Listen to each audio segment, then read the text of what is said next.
আমি আমার শাশুড়ির মৃত্যু কামনা করতাম, কারণ আমি আর পারছিলাম না। মাত্র 16 বছর বয়সে আমার বিয়ে হয়। শ্বশুর বাড়িতে গিয়ে দেখি আমার শাশুড়ির বয়স 35 বছর। আমি ছিলাম বড় বউ। বিয়ের 3 দিন পর থেকে আমাকে দিয়ে সংসারের সব কাজ করানো হয়। এক হাতে ধান আর গম ভাঙতে হতো, ঢেকি পাড়তে হতো, রান্নাঘর, ঝাড়ু, বাসন কোসন সবকিছু আমাকেই করতে হতো। আমার শাশুড়ি তো শুধু একটা কাজই ছিল, একটার পর একটা হুকুম করতেন। নিজের স্বাধীন মতো কিছু করতে পারতাম না, নিজের পছন্দ মতো কিছু রান্না করতে পারতাম না, নিজের স্বামীর সাথে বসে একটু কথাও বলতে পারতাম না। তার ছেলের সাথে কথা বললে সে শুধু সন্দেহ করতেন, ভাবতেন তার ছেলেকে তাদের কাছ থেকে আমি আলাদা করতে চাই। আমার বাবার বাড়ি যেতে দিতেন না, আমার স্বামীকে আমার পরিবারের কারোর সাথে কথা বলতে দিতেন না, যোগাযোগ রাখতে দিতেন না। কখনো যদি একটু হাত পায়ে ধরতাম আমি আমার বাবা বাড়িতে যেতে চাই, তাহলে আমার শাশুড়ি বলতো আমার ছেলেকে নিয়ে যাওয়া যাবে না, তারা ভুল বোঝাবেন। এই কারণে কখনো আর বাবার বাড়িতে যাওয়া হতো না। রান্নায় সামান্য ভুল হলে মার খেতাম, অপমানিত হতাম প্রতিদিন। সবাই খাওয়ার পরে সবার শেষে যেটা বাঁচতো সেটাই আমাকে খেতে দিত প্রতিদিন।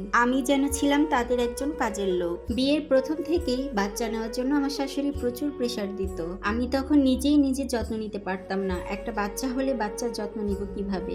আর তখন আমার বাচ্চাও হচ্ছিল না। আমার বাচ্চা হচ্ছিল না বিধায় আমার শাশুড়ি আমার স্বামীকে দ্বিতীয় বিয়ে করাতে চাচ্ছিল। কিন্তু আল্লাহর রহমতে তার কিছুদিন পরেই আমার পেটে বাচ্চা আসে। কিন্তু প্রথম বাচ্চা হওয়ার সময়ও আমাকে কাজ করাতে ছাড়েনি, আমাকে খাবারও দিত না ঠিক মতো। কিন্তু এর কয়েক বছর পর আমি আবারও মা হই এবং আমার এবার যমজ দুটো বাচ্চা হয়। স্বামীর সাথে সময় কাটানোর অনুমতি পেতাম না। স্বামী থাকা অবস্থাতেও সংসারটা আমার ছিল না। তখনও আমি সেই একই ঘরেই ছিলাম, কিন্তু নিজের বলতে কিছুই ছিল না। শাশুড়ি তখনও সংসারটি ছাড়তে রাজি ছিলেন না। 70 বছর বয়সে আমার শাশুড়ি মারা গেলেন, আর অবশেষে আমি 54 বছর বয়সে এই সংসারটা বুঝে পেলাম। অনেকেই আগে আলাদা হয়ে গিয়েছে, কিন্তু আমি বাড়ির বড় বউ হওয়াতে আলাদা হতে পারি। আমি প্রতিজ্ঞা করেছিলাম আমি কখনোই আমার ছেলে বউর সাথে এমনটি করব না। আমার 45 বছর বয়সে এসে আমি আমার ছেলেকে বিয়ে দিই। বিয়ে দেওয়ার সাথে সাথে আমাদের বিল্ডিং এর একটা ফ্ল্যাট দিয়ে দিই। আমি থাকি একতলায় আর আমার ছেলে আর ছেলের বউ থাকে 4 তলায়। বিয়ের দিনই তাদের বাসর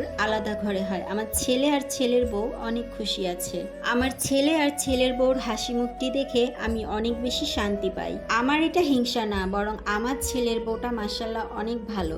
আমি ওকে আমার নিজের মেয়ের মতো দেখি। আমি বাস্তব জীবন থেকে শিখেছি, মেয়েরা যেমন তার নিজের মাকে দেখে মা হওয়াটা শিখে, তেমনি শাশুড়িকে দেখেও শাশুড়ি হতে শেখে। আমি আমার শাশুড়ি মায়ের কাছ থেকে ভালো কিছু শিখতে পারিনি, কিন্তু আমি প্রতিজ্ঞা করেছি আমি ভালো শাশুড়ি হব। আমাদের সমাজে এখনো বেশিরভাগ সংসারে এমন শাশুড়ি আছে, তারা নিজের মেয়ের সুখ সহ্য করে, কিন্তু ছেলের বউর মুখের হাসিটুকু সহ্য করতে পারে না। ছেলে আর ছেলের বউ সুখে থাকলে তাদের পেটের ভাতটুকু হজম হয় না। প্রতিটা শাশুড়ি মাকে বলতে চাই, একটা কথা মনে রাখবে, বিয়ের পর শুধু মেয়েদের জীবন না, ছেলেদের জীবনও কিন্তু বদলায়। সব দায় কেন শুধু বাড়ির বউটারই হবে? একটা জিনিস একটু খেয়াল করে দেখবেন, বিয়ের পর যদি ছেলেরা তার বউকে একটু বেশি ভালোবাসে, তাহলে শাশুড়িরা প্রায়ই সময় বলে বউ নাকি ছেলেকে তাবিজ করেছে, ছেলে নাকি দিন দিন তার মাকে ভুলে যাচ্ছে। আচ্ছা, তাহলে ওই সকল শাশুড়ি মায়ের কাছে আমার একটা প্রশ্ন, তাহলে জেনে শুনে আপনাদের ছেলেটাকে বিয়ে দেন কেন? ব্যাপারটা অনেক বেশি হাস্যকর। ছেলে যদি তার ঘরের বউকে ভালো না বেশে বাহিরের একটি মেয়েকে ভালোবাসতো, তাহলে আপনারা শাশুড়ি সমাজ বোধহয় অনেক বেশি খুশি হতেন, তাই না? সবশেষে একটা কথাই বলবো, শাশুড়িকে মা বলে মানতে হলে তাহলে শাশুড়িকেও আগে মায়ের মতো হতে হয়। তো আজকের ভিডিও আমার এই পর্যন্ত। সবাই অনেক বেশি ভালো থাকবেন। আল্লাহ হাফেজ।